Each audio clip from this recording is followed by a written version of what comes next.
Hola, yo soy la profesora Oriana Muñoz y hoy vamos a hablar sobre unos animales muy particulares, los anisakis.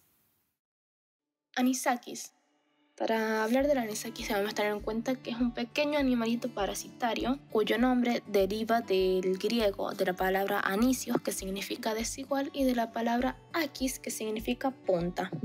Este pequeño animal pertenece al filo de los nemátodos y a la familia Anisakidae. Dentro de esta familia podemos encontrar diversas especies o géneros muy importantes.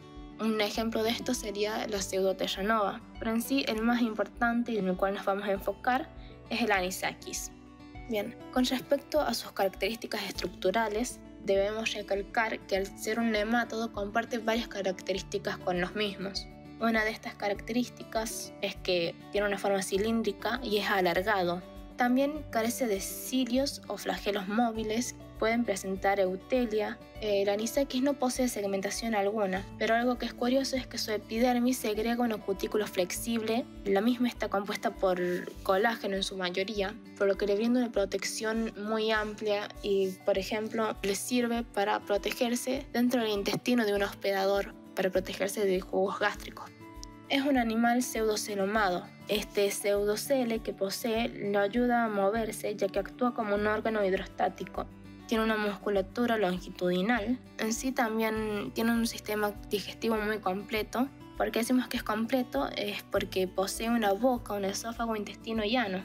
En sí, la boca se encuentra anteriormente rodeada de labios, los cuales pueden ser anfibios o deirios. Además de esto, posee un diente cuticular. En sí, la boca del anisakis posee 3 labios muy poco desarrollados. Uno dorsal, en el cual lleva un par de papilas, una lateral y una ventral, y luego los labios ventrolaterales, que son 2, en los cuales se encuentra el diente quitinóceo, el cual está situado hacia anterior. Además, también posee un poro excretor que se abre en la base de ese diente. El esófago tiene 2 porciones bien diferenciadas, una anterior muscular, el cual se llama proventrículo, y otra posterior glandular, la cual no es muscular. La misma se denomina ventrículo. Además, este puede poseer o no un apéndice esofágico. En las 2 primeras fases larvarias del anisakis pueden presentar un esófago rhabditiforme, quiere decir que es un esófago bulboso, pero a partir de la tercera fase larvaria, el esófago ya es filariforme, es decir, que es cilíndrico y casi uniforme en toda su longitud. El intestino puede tener o no un ciego intestinal.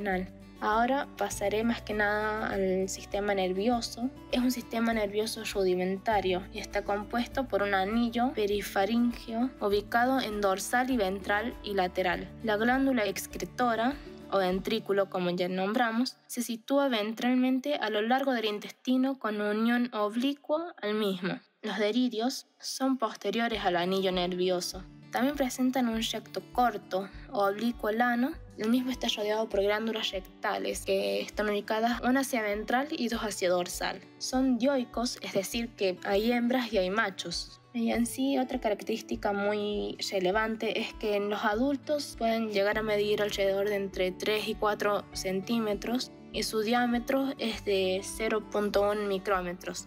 Es muy curioso que las hembras suelen llegar a medir hasta 10 centímetros, es decir, que pueden ser un poco más grandes que los machos. Y en sí, en el adulto, el sistema reproductor ya está completamente desarrollado.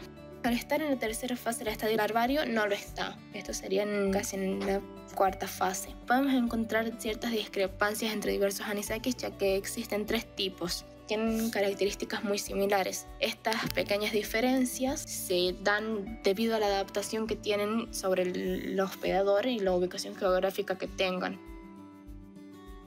Ahora vamos a hablar del ciclo biológico del anisakis.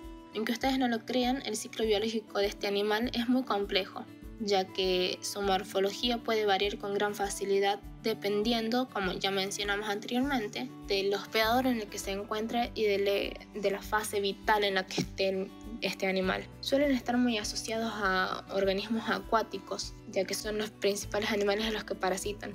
Estos organismos acuáticos suelen ser más que nada peces y mamíferos marinos, o también pueden asociarse a aves piscivóricas, es decir, aves que comen peces. Generalmente estos, como ya dijimos, son los animales que parasitan y suelen ser sus hospedadores intermediarios o hospedadores definitivos. Los hospedadores intermediarios son aquellos que son por un determinado tiempo y los ayudan a encontrar un hospedador definitivo. El definitivo es aquel hospedador en el que muere el animal o está hasta el final, básicamente. Su ciclo biológico suele comenzar cuando las hembras ponen los huevos. Los mismos huevos se caracterizan por ser elipsoidales, es decir, que son un poco ovalados, poseen una pared rígida y son únicamente perceptibles al microscopio.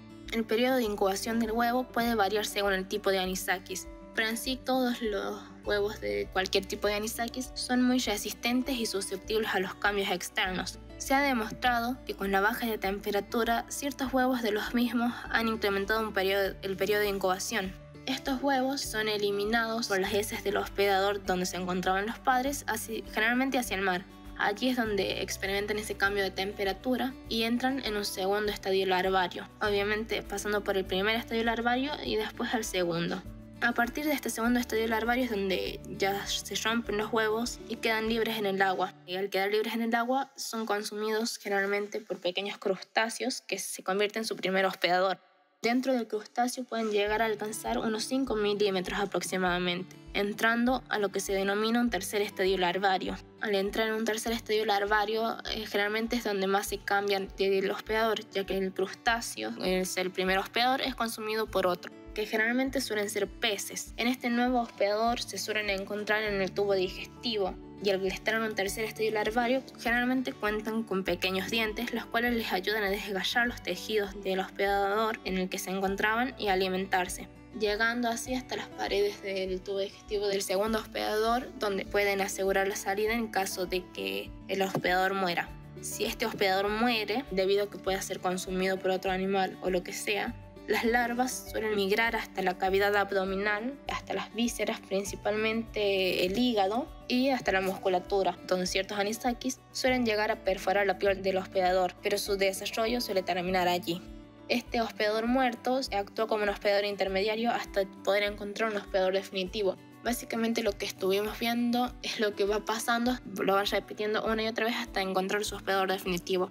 Por esto mismo es que es muy grande la cantidad de especies que son parasitadas por los anisakis, ya que son muchos. Incluso pueden llegar a parasitar a la especie humana, por lo cual me gustaría pasar a las implicaciones para la salud humana.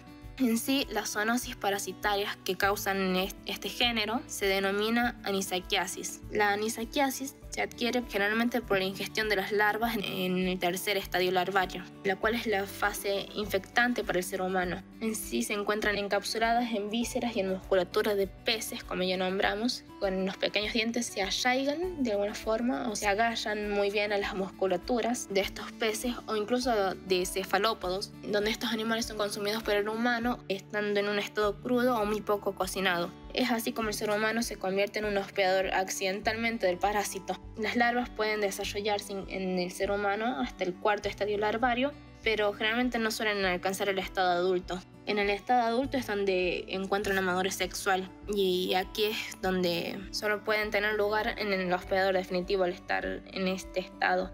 Generalmente las larvas mueren si no son expulsadas antes, por lo que no pueden completar su ciclo biológico. Pero en sí la anisakiosis es muy peligrosa. Se puede presentar de varias formas clínicas en función de la localización en el hospedador de la larva y de las lesiones que pueda producir. Pero en sí hay muy pocas larvas que no son invasivas, pero en dicho caso estas larvas no pueden perforar la superficie mucosa del tubo digestivo, por lo que suelen ser expulsadas por medio de la tos o del vómito.